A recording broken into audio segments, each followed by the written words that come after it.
Okay, I'm showing 9 o'clock, so I'm going to begin. Good morning, everyone, and welcome to today's webinar on creating a successful exit strategy. My name's Jim Danhauser.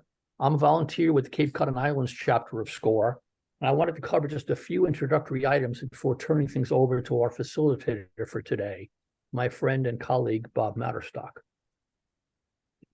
You see listed here the organizations that provide assistance to us in presenting this webinar. We're supported by the Cape Cod Chamber of Commerce, as well as by the various chambers of commerce located in the towns throughout Cape Cod and the islands, and the Community Development Partnership, which is located in Eastham.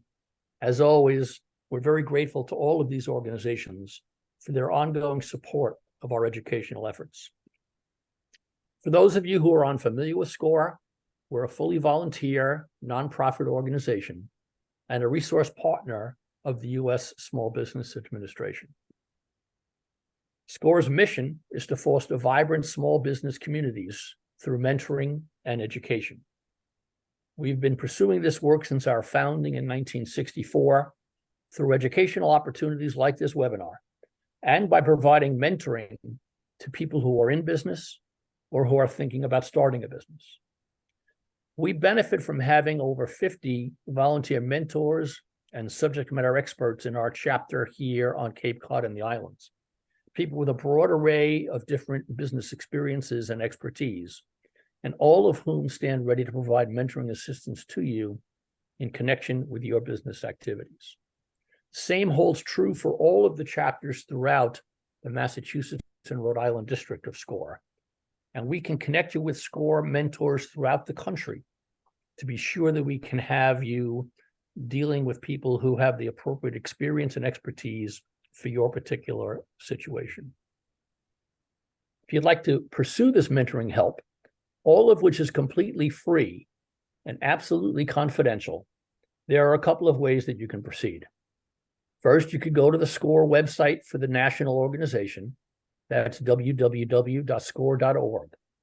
Click on the Request a Mentor tab from the drop-down menu under the Find a Mentor button. Enter your zip code and proceed. Or you can go to the website of the chapter that covers your geographic area that you see listed here and click on the Find a Mentor tab to get started. Finally, a few procedural elements for today's session. All participants other than our facilitator have been muted. I ask that you enter any questions or comments into the Q&A feature that you should see at the bottom of your screen.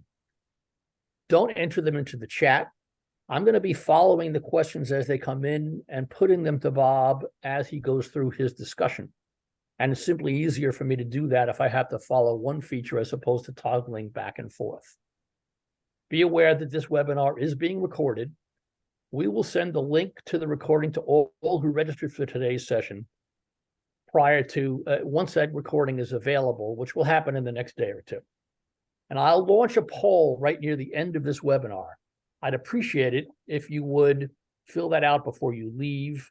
It's simply an effort to make sure that our educational programming is meeting the needs of our small business communities that we seek to serve.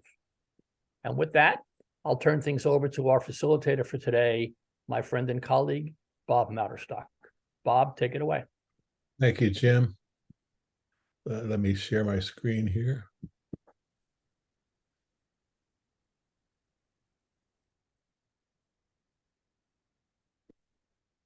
And get started. Thank you, Jim. As Jim said, I'm facilitating today. I am a certified financial planner, and I spent over 30 years managing my clients' money in Connecticut. And about 10 years ago, I went through the process of selling my practice. So I've got my own experience to relate to, and I want to make sure you understand that it does not happen quickly. It takes time and energy and effort to set up an exit strategy for yourself. But let's talk about what you need to concern yourself with. What are the most important considerations? Key is to start early. It takes time. In my case, it took about 1.5 years. In your case, it may take a little less or a little bit longer, but you need to spare time to get everything put together. Secondly, you need to get a valuation of your business. Go to a business valuation firm, an accounting firm that does typical valuations of businesses, so you can find out exactly what your business is worth that you will want to promote going forward when you talk to prospective clients. And you've got to look at your own long-term goals. What will you do once you sold your business? Do you have other activities that you go to? I would caution you not to think that you're just going to sit back and do nothing once you sell your business. As we've learned, it's important to have a mission and some things that you want to accomplish if, in fact, you do sell your business. And you want to make sure your family understands what the situation is and what's going to happen. And fourth, have a contingency plan. If, in fact, the sale does not go through, what do you plan to do? What are you going to do going forward? There's really 5 steps to plan this exit. The first is setting a target date. Secondly is to get feedback from your key people and your family. Third is to actually create the plan. And fourth is to share that plan that you have created with key people that you know in the business. And lastly, fifth is to implement that plan. This entire process can take you a while, and leave yourself, I would suggest, at least a year and a half before the actual sale occurs. So set a target date. What is the date that you want to be officially exited from your business? And use that as a guideline. It may change, it may become a different amount or a different number, but you want to set that date now that you can work towards accomplishing your goal by that particular date. So that's step number 1. Step number 2 is to get feedback from your if you have partners or key employees, get feedback from them and your family members on what you plan to do. And also contact your attorney and find out what the consequences of the sale of your business would be, and your financial advisor, especially if you think that the sale is going to create substantial funds. What are you going to do with that money? What's going to happen after you sell the business? But you want to understand what the consequences of selling your business are for estate planning, for financial planning, and for planning with your family. So get feedback from everyone in your family to learn exactly how they feel about it, so you can understand it going forward. Third, once you've gotten feedback from your family, you want to create a plan. Your exit strategy really it requires a change in ownership of your business, but there are several different alternatives to decide which path is best for you. The sale of your business is certainly number 1. Secondly, possibly merger, or third, going public. But let's take a look at some of these individually. These are the ways that you can possibly sell your business. There are 4 basic forms. First is to sell your business to a family member. It could be one of your children. It could be a younger brother or sister. It could be someone in your family. That's probably the simplest way to sell your business. Secondly, sell your business to employees. Are there key employees in your business that have the ability and skills to take over the business? And do you want to work out a sale with those people to sell your business? Third is to sell to a strategic partner, and I'll go over that in a little bit. And last is a sale to a financial buyer. Now, what is a strategic partner sale? If you are in a particular industry and there are other competitors who are in that same industry, or organizations that want to get into your area that aren't in your area now, that's a strategic partner sale. And I use an example here. Let's say you had a small pharmacy in your community, and CVS wanted to penetrate that market. Their buying your business would be a strategic partner sale. It's generally someone who's in the same industry as yourself And those are the people who might be interested in buying your business as a strategic partner. A financial buyer is a buyer who is not in your particular industry, but is looking to buy your business as a financial decision. For example, I went to see my dermatologist several months ago, and I found out that her practice, and there are 5 doctors in her practice, was recently purchased by a private equity group. So this is happening more and more. Business, especially in the medical field, are being purchased by private equity groups because they are potentially very profitable. So a financial buyer may be the appropriate person to buy your business, or a strategic buyer. So you want to look at those possible options for yourself in the future. Bob, I had a question that came in. Sure. Would board members have a play on your exit strategy? And if so, how does that typically work? Well, board members are obviously people who would be affected by the sale of your business, and their role is to help you define and determine who you should sell your business to. They may or may not continue as board members if your business is sold, but you want to get their advice going forward as to what your plans are. You want to make sure they understand completely what's happening and are in full agreement with you in what you decide to do. All right.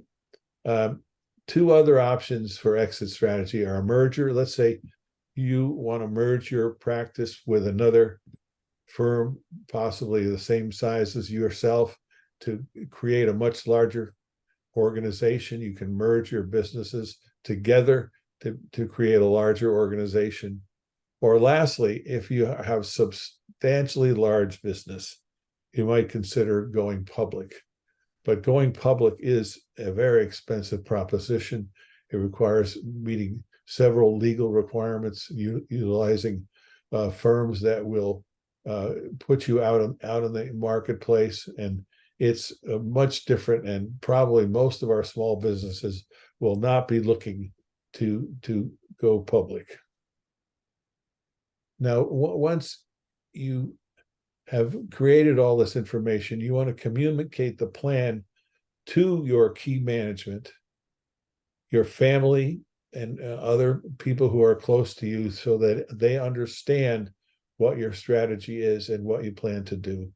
Communication is a key factor in planning your overall strategy. Make sure they understand what's happening. And lastly, you want to implement the plan.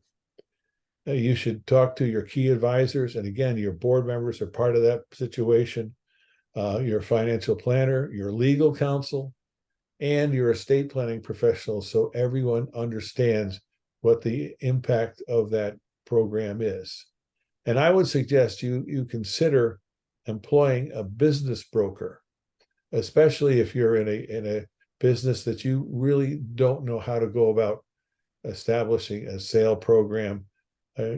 Employing a business broker can help you find the right possibilities, the right people to buy the business, or the business broker can help you determine what the right price is to sell your business.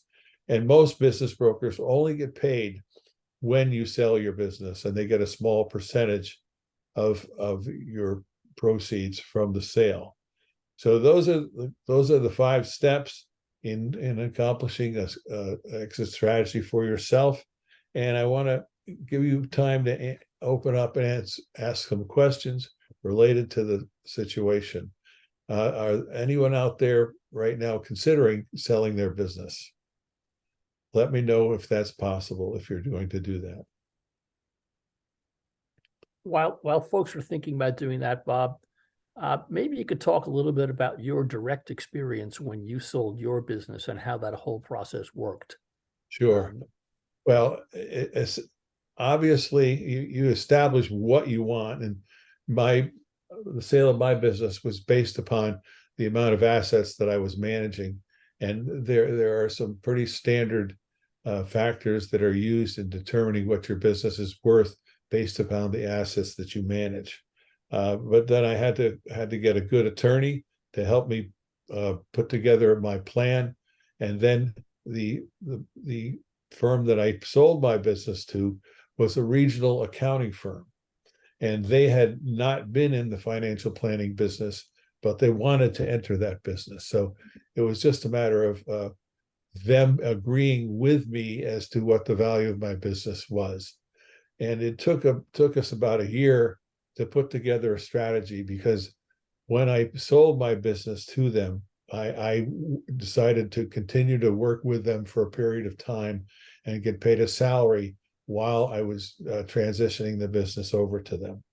So, and interestingly enough, that strategy worked until about 3 years after I had sold the business. I got a call back from the managing partner of the accounting firm telling me that the key advisor that was doing the financial planning for them wanted to buy the business out himself. So he bought the practice from the accounting firm, and then I had to renegotiate my buyout with him. So it happened twice, and in most cases, it took longer than we thought, but it came out all fine at the end. And I had a buyout over an 8-year period from the value of my business, and a portion of that was considered ordinary income, and a portion of it was considered capital gains. So it took a while. It took some patience and understanding and working with the organization that was buying my business and making sure that we were all on the same page and in agreement as to what the program was. So when you take a buyout, you're taking a risk that the business will continue to perform under the new owner's hands. Absolutely. I mean, if in fact you're selling, I mean, in my case, the type of business I had was managing people's money. And if in fact the new firm taking over is not able to maintain those same clients, the value can drop off significantly, and they will be unable to make the payments to me to purchase the business. So it was important that I make sure that there were key people in the new organization that understood how to work with our clients and how to deal with them. As a matter of fact, for almost over a year, I met with my clients with one of the people from the new firm along with me in that meeting, so my clients could meet those persons and get familiar with who they were. I was in a very interesting situation. One of my clients was a physician at Yale New Haven Hospital. He was a nuclear radiologist, did nothing but studied the brain and the head. And I met with him, with the new advisor who was going to be working with him, and started talking about the fact that I was leaving and retiring. And he said to me, "Bob, I don't want to hear about your story. I want to talk to the new advisor and what he has to say." So I learned very quickly that my leaving was not really important to them, but what was important to them is the people who were taking over the business knew what they were doing and they were comfortable working with them. But the transition in any business, the transition is very important. So if you have individual clients, you want to make sure that they're comfortable with the people who are taking over. Otherwise, they're going to leave and go somewhere else, and the value of the business is going to diminish dramatically. So it's important that you work with in my case, the new advisors to determine if in fact the clients are comfortable with them. And I found out that was the case. So we were able to comfortably make the transition. But it's always important to make sure that your clients and or your customers are comfortable with the people who are taking over your business. And like I said before, you want to make sure you have something you want to do once you sell your practice. I can remember when I was getting ready to sell the business, I said to my wife, "Oh, this is going to be great. We can have lunch and dinner together every day." And my wife said, "What? you're on your own for lunch, pal. We'll get together for dinner. But I learned that I better find other activities and interests to take my time above and beyond what I had done with the business. And I've since done a lot of volunteer work, especially with the Alzheimer's Family Support Center. I'm on their board and work with families who have an Alzheimer's patient in the family and helping them make the transition and understand the financial and legal situation that they face with a family member with Alzheimer's. So that's a lot of my time now is spent working with that program. And I think anyone who sells their business must have something to go forward to that they enjoy doing. Don't expect that you're going to be sitting around watching Oprah on TV and playing golf 5 days a week. You need to find new activities and new interests for yourself once you sell your business.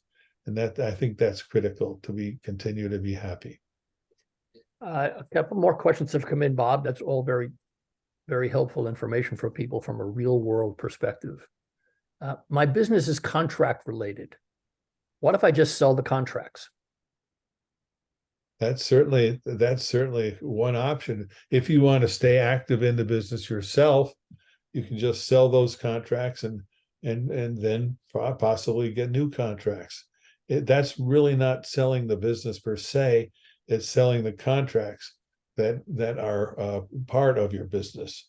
But I would assume that you would continue to stay in business once you sold those contracts. And even if you don't, if that's the way to maximize the value that you can get, then that's certainly an approach. But you need to make sure that those contracts are in fact assignable and that the contracting party is going to be comfortable with whom you're selling them to. That is an important factor, because if they're not comfortable, those contracts are not worth much at all. That's true. What do you look for in an attorney? Specializations? Well, somebody who has contract experience? Well, my understanding was, and my experience was working with an attorney who understood the number one, how to determine the value of my business, and number two, how to be a successful negotiator.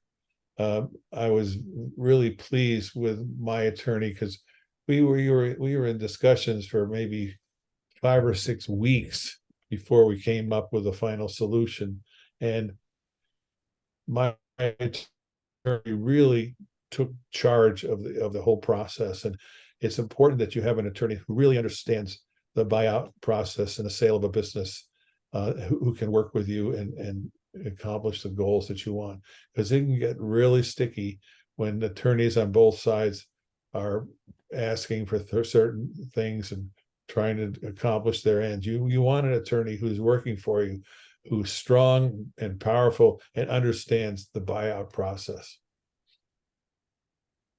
What if I still have an SBA loan out from purchasing the business? Am I allowed to sell like with a house and pay off the loan with the proceeds? I would think that would be possibly a good option. I did not have any loans against my business, so I didn't really have that experience, but I think it would be necessary to to pay off the loan before the business could actually be sold. Well, you could use the proceeds from the sale to pay off the loan. Yeah. So you're selling the business free and clear. You'd sell as part of the sale. It would probably be negotiate the sale of whatever your loan was and completion of the loan. And most buyers don't want to take on that loan and want to make sure it's paid off before they get the business. Okay. Question. Let's say you're starting a business and are raising equity capital. You're excited about the prospects and plan on being in the venture for the long haul.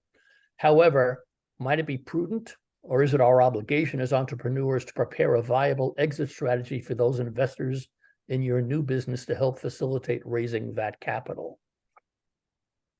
Wow, that's a great question. I'll start this one off, and Bob, then you can jump in from your experience as well. Traditionally, venture capital investors or other similar early stage investors are looking at a reasonably short time frame for them to realize value for their investment. They're looking to be able to accomplish an exit in 5 to 10 years. So when you bring outside equity in like that, you have to realize that they may not have the same time frame as you do, and that you need to be prepared to address their needs as well as your own, whether that's by building the business sufficiently so that you can attract other lenders or investors to take out the shorter term investors. But you will have to be able to show the people who are coming in the early stages that you have a viable plan for realizing value and paying them back. That makes a great deal of sense. They don't have the same time frame that you might have. And there's a follow-up question from someone else. Are seed investors regularly looking for exit strategies when investing in a new business? The answer is absolutely yes. The venture capital business is one in which people expect to be able to realize an exit and reap the benefits of the investments that they've made in a more telescoped time frame than you might have, as we just discussed. Another question: why are there so few business brokers compared to other types of brokers like stockbrokers and real estate brokers? Well, that's a very good question. I think it's really based upon the fact that there aren't that many businesses who are in the process of being sold. So as a result, business brokers are not, in many cases, a viable profession. But I think it could be very useful to have discussions with a business broker, especially one who has some experience with the firm or the type of firm that you have. And they can also provide you with potential leads to sell the business. So they can help you organize your process, and they can help you find potential buyers. And I think that is invaluable, especially if you haven't been in the process of being involved in sales in your business and aren't comfortable doing that. Having a business broker to help you, I think, is a very wise choice. And what's the best way to find a business broker? Do you speak with your attorney, your accountant, get recommendations from others? Certainly recommendations from others are important. If you have an attorney who does work with small businesses, they could probably give you some wise suggestions as to who the people you might talk to. That's probably the best way is through word of mouth, through either your attorney or your financial advisor who have worked with other businesses and might give you recommendations for the right person. And meeting that person is normally, there's no cost to meet with them, but you want to find out if you're comfortable working with them and that you're on the same wavelength and can work together. Okay, another question. If a couple of particular strategic entities were to raise the scenario, it would be considered in order to let us finish it out and then get lift in its deployment. I'm not quite sure, Grayson, exactly what you mean by that. Yeah, could you give us a little further explanation of what your question is? So we've got strategic buyers. I understand that, but what is the?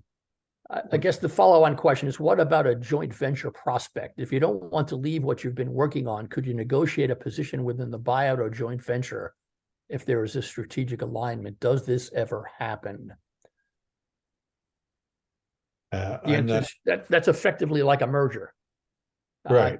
So the answer is it does happen regularly, but you have to be very comfortable with the fact that you will be ceding some level of control of your business, entering into a joint venture.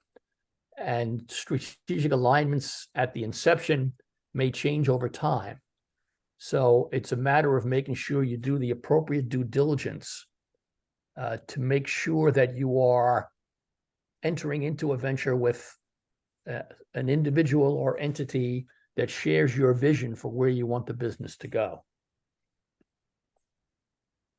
Yeah, the more people who are involved in the business, the more difficult it is to come up with joint goals and solutions. So we have a poll. I just launched that. That's just to get reactions from Oh, okay. people who are attending. Someone had asked whether there is a mentor that can help them in connection with their business. My suggestion is that you contact your local chapter. There are always people who are available to help. If you would like, I will be sending out a link to the recording in the next day or two. It will come from my SCORE email address. If you would like to follow up more particularly about mentoring assistance, I can give you some specific guidance on that. You can just respond to that email.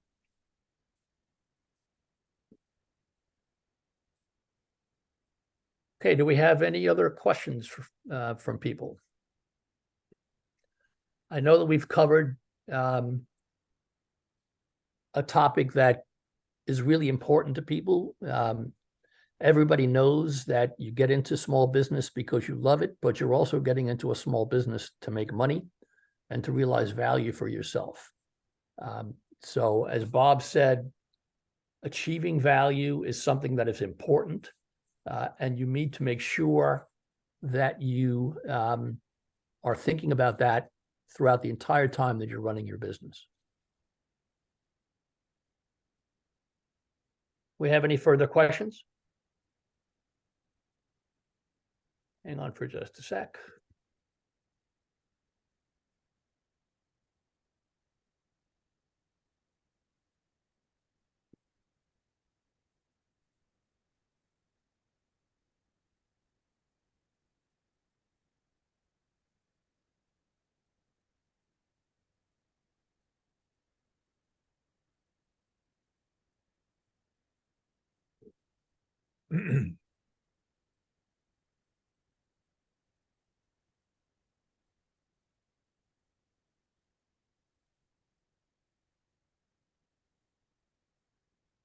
Okay, seeing no further questions, I thank everybody for their attendance and attention today.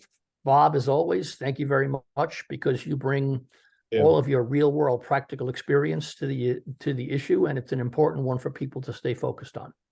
So thanks, everybody, and I am going to go ahead and close the session. Thank you, Thank Jim. you. Thanks so much. Take care, Bob. Bye-bye.